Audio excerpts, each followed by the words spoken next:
Good evening. Hi, this is Scotty Sanders. So, I took off last week. I'll tell you more about that in just a minute, but I'm so excited to be with you tonight. And I'm going to be talking to you about this whole concept of freedom. Coming up this week, in just a day or two, we'll be celebrating the independence of the United States. It's our birthday. So if you don't know me, my name is Scotty Sanders, and I'm an international leadership consultant. I've been very honored and blessed that I get to train leaders all over the world. See, my purpose in life is to encourage and to empower others to live, lead, and finish well. So my whole theme behind these Facebook Lives is to encourage you to lead well and encourage you to lead others well. I believe leading yourself well is so important. It's hard to lead others well if you're not doing that. So again, my topic tonight, freedom, and about life is a gift and looking at life as a gift. So when you think about the freedoms that we have here in the United States, it is a gift. Someone paid the price for our freedom. And so we'll be celebrating in just a couple of days the independence of 242 years is our birthday for the United States. And I can even remember back in high school, we celebrated, now this is aging me, I realize that, but I can remember maybe a sophomore or junior in high school, we celebrated the 200th birthday of the United States, Independence Day. So in light of the whole idea about freedom, I really look at having the freedom to enjoy life, to value life, that life is a gift. It's part of the freedom that we get to experience. So what does that look like and what does that mean? So last week I was not with you because I took a little family vacation. So over the last number of years, in fact, my dad started this several years ago where a lot of our family would go in different places, and we may have 15 to 30 people staying in a condo for almost a week and just family hanging out and doing life together. Well, I got to do that last week. I've continued that tradition with my family. I think it's 14 or 15 of us went to Branson, Missouri for 5 or 6 days. Some stayed a little longer, a little less. But we just had a great time. One of the things that we did as part of this event, and one of the things Cindy always wants to make it very special, not that we just do fun things, but we create this experience and there's something memorable. And we want to use this as an opportunity to teach our grandkids certain things. But one of the things that she did, she calculated the number of days that each one of our family members have been living, okay? And then she wrote out a card for each one of those, and I would bring each family member up, and I would just say a few words about them and just celebrate their life and just really have it be a blessing for them. And so the one that had the most days of anybody was my father-in-law, Jay Ward. He had just turned 80, maybe a couple of days before that. And so for him, let me see, I had to write the number down, 29,207 days. So we were able to say he's lived on this earth 29,207 days. And then the youngest one on our trip was my nephew, Tanner Warden, and I think he had 2,725. But the whole point behind that was first to honor them, celebrate them, be grateful for each one of them, but also to remind each of us that we need to be grateful for every day. Life is a gift. Okay, so with that in mind, I want to walk through maybe 4 practices I think will help you to really embrace this concept of life as a gift. So you with me so far? Life is a gift, and that is part of the freedom we have. Because see, you can live every day, but you can be a slave. You can be in bondage. You can look at life as a burden versus life as a blessing. And when you view life as a gift, it's very important. So here's the first one I want to share with you is that every day is a gift. It really is. I know, so life is a gift, but if life is a gift, you got to make every day a gift. In fact, I was talking to my mom later this afternoon, checking on her. She's been very sick here recently, and she was just saying, son, I'm grateful for every day. Every day really is a gift. And that just really warmed my heart. She didn't know what I was going to talk about. But here she is, almost 80 years old, but she still sees every day as a gift. And we look at every day as a gift. So be grateful for every day. And one of the things I want to encourage you to practice is to write down 3 things that you're grateful for every day. I've been doing this for years, and probably in a few weeks, maybe a couple months, I'll teach you through my 3x5 plan. And it's certain things I write down as a discipline, but it really helps set up to make that every day as a gift. I look at my goals, I look at my purpose, the things I'm passionate about, but the last thing that I write down on my card each day are the 3 things I'm grateful for. And the one thing that never changes other than the number is I put down, and this is how I write it, I put this: my 21,407th day and counting. Every day is a gift. And so that's something I want to be reminded of. Every day truly is a gift. And I want to encourage you to practice that. Life is a gift if you make every day a gift. Be grateful for every day. So practice writing that down, the 3 things that you're grateful for. And one of those can be that day can be a gift. Here's the second practice I want to encourage you to really make life a gift. Be intentional about finding people that you can listen to or learn from. If you just say, I'm just going to do that without intentionality, it typically doesn't happen. But look for ways that you can ask someone questions, to listen to them, because when you listen to them, you value them. And here's the other thing: when you listen to people, you tend to learn things. So listen and learn every day. And if you do that, I think that'll be a practice that will build for you in the future. So listen and learn from someone every day. You'll bless someone else, but it will also be a blessing to you. And it will make that day that you do that a greater gift for you. I try to do that every day. Try to listen and try to learn from someone every day. Here's the third thing. Nice, now you need to follow me on this one. Nice does not equal kindness. Okay? Now, I think most people would say I'm nice every day. Now, I might have a few that would say challenge me a little bit, but I try to be nice every day. But I don't know if I go quite as far as being kind always. You know what I'm saying? Kindness takes a little bit more time. Kindness takes a little bit more effort. Kindness is something that you have to be more intentional about. Now, the person that models this for me better than anybody is my wife. She does that.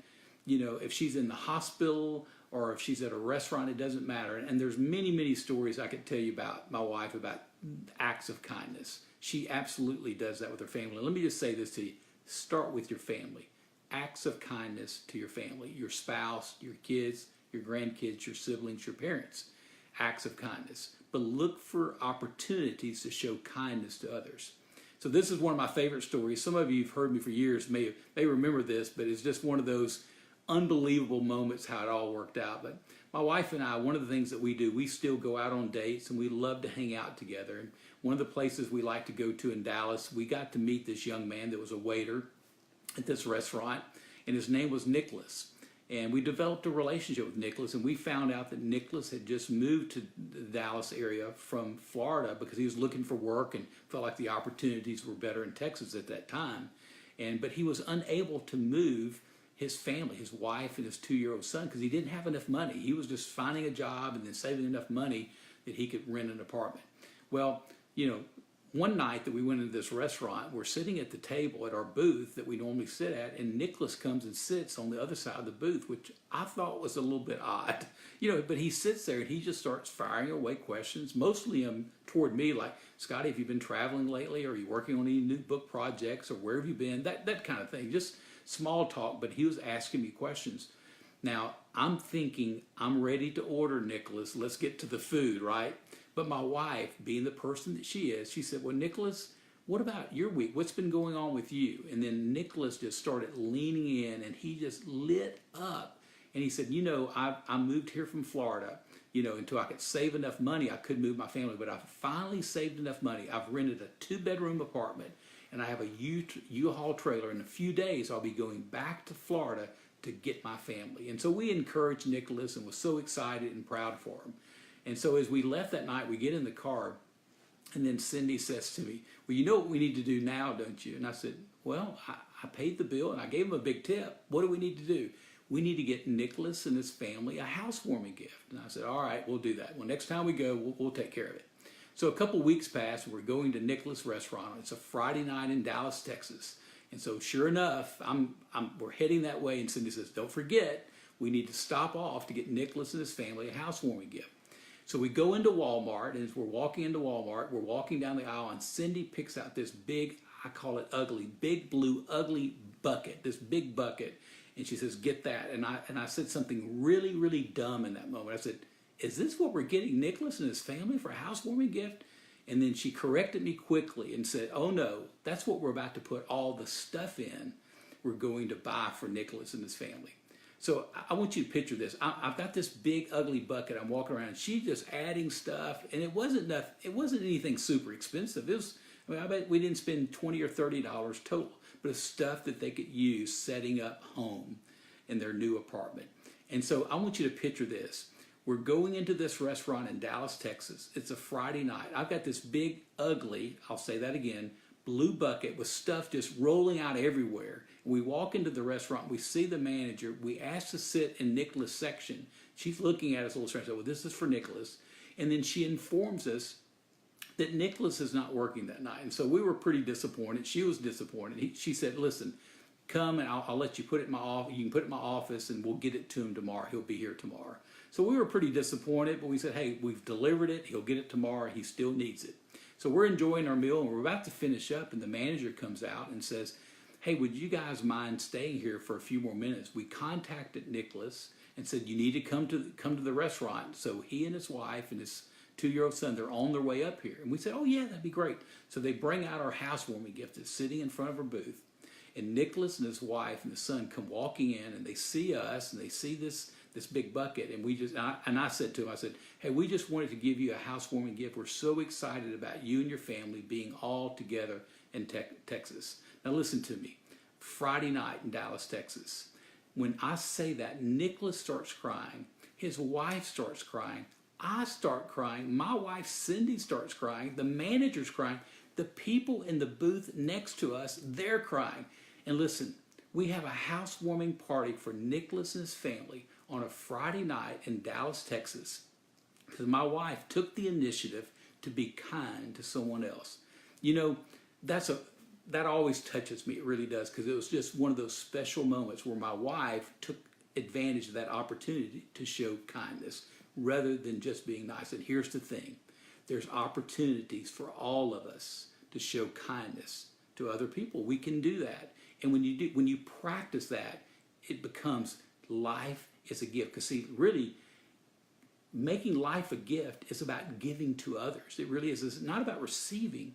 To make life a gift, it's about giving to others. Now here's my fourth one, and I'll wrap up on this. And it's this: compounding works. Practice it every day. Now what do I mean by compounding? It's the compound effect. It's building on day after day. So when you practice something every day, you study every day, you read to get better every day, you work on a skill every day, you eat healthy most every day, you exercise most every day. That compounding effect of that will make a difference in your life. Here's the thing I found, a couple points under that. When you practice the compounding, it really does work. You look at that and see how you can grow over a course of a period of time. But we tend to overestimate what we can do in a day. We tend to overestimate what we can do in a day. But we tend to underestimate what we can do in 5 years and 10 years in our lifetime. Okay? So the compounding effect. Compounding works.